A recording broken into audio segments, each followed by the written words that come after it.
My name is Chmba, and I'd like to take you on a journey to my favorite country in the whole wide world, Malawi. So, Malawi is my home country, and we're one of the world's poorest countries. Actually, in 2015, we were the world's poorest, but it looks like either things got better or somebody else got worse, so we're doing a little bit better. But with that, one of our major crises is education.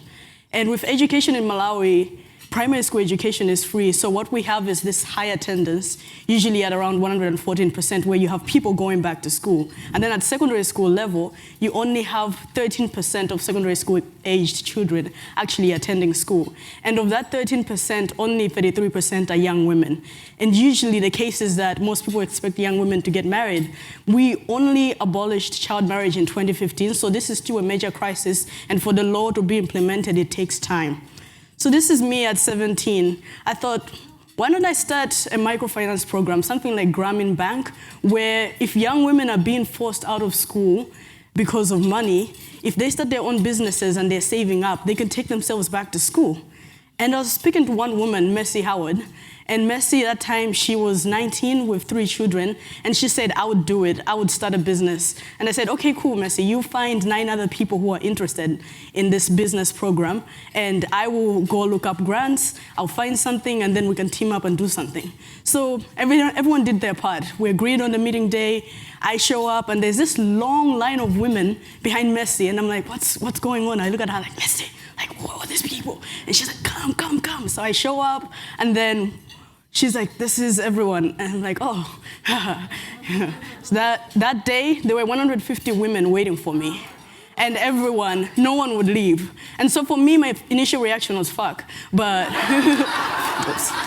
but also, it was really inspiring. And it led us to creating our entrepreneurship and leadership program, because we realized that there was this demand and also there was this excitement for knowledge, but also with leadership, when you're forced to marry at a young age, you're taught to listen or to serve someone. And so what we had to develop was that decision-making mindset. We did things like SWOT analysis, cost-benefit, oh wow, CBO.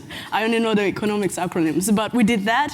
And one thing that we also did was a need-finding process, where we went into communities trying to figure out what are the needs in our communities so that people could model their businesses after that.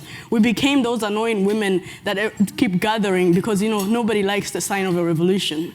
And with that, we asked the people that participated in our 2-week program to be in teams of 3 and come up with business plans together. And then we had a pitch competition, and the best business plans, they won a $50 loan. Our loans were interest-free, so it was basically like a grant that they had to repay $5 a week for 10 weeks.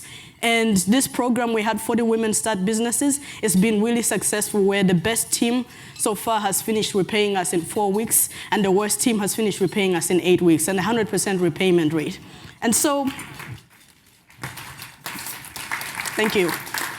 And so we also wanted, to keep creating avenues that people can keep making money. And we did vocation skills training, such as tie-dyeing, and it turns out college kids love tapestries, and so our tapestries went viral. And with that, we were able to save up enough money and buy land and build this women's center in the corner. Oh, you guys are watching the screens, in the corner right there.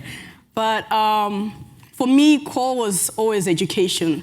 And so with this women's center, which we opened in December 2018, we've been offering secondary school education classes. Actually, our last class graduated in February, and they're going to write exams towards the end of this year, but we had one person, she said, no, I'm going to do it in June. She wrote the exams, and I'm excited to share that she passed and is going to the University of Malawi. That's Teresa Chombo in the corner right there at the top.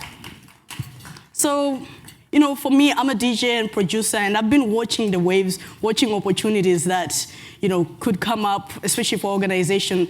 And if you listen to Beyonce's new album, the Lion King album, most of the collabs are with African artists. You might have seen Burna Boy on The Daily Show. You might have seen Global Citizen had their first festival in Africa last year. And then you might have also seen that Afropunk is going to Africa for their 3rd time this year. So, the world is shifting towards African music. There's this desire for, the Afrobeat. And with music, there is money. There is money in the music industry.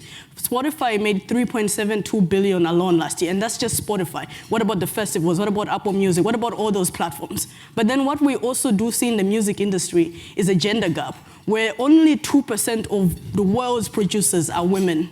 And in Africa, it's worse. When you Google that image in the corner, those are all the top African producers that come up, no women. And so what's next for us is that we're expanding to including DJ and production workshops. That's one of my good friends, Shaiwan, who was performing at Afropunk last year. And what we did with her was we hosted a 2-day workshop in South Africa. And with that, basically, for me, it was more of inspiration that, okay, cool.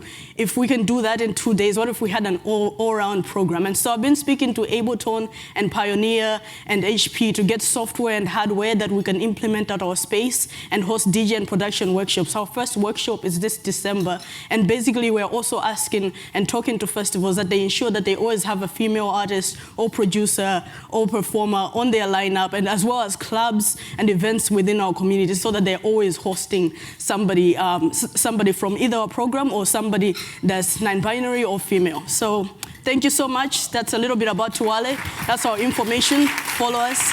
Peace out.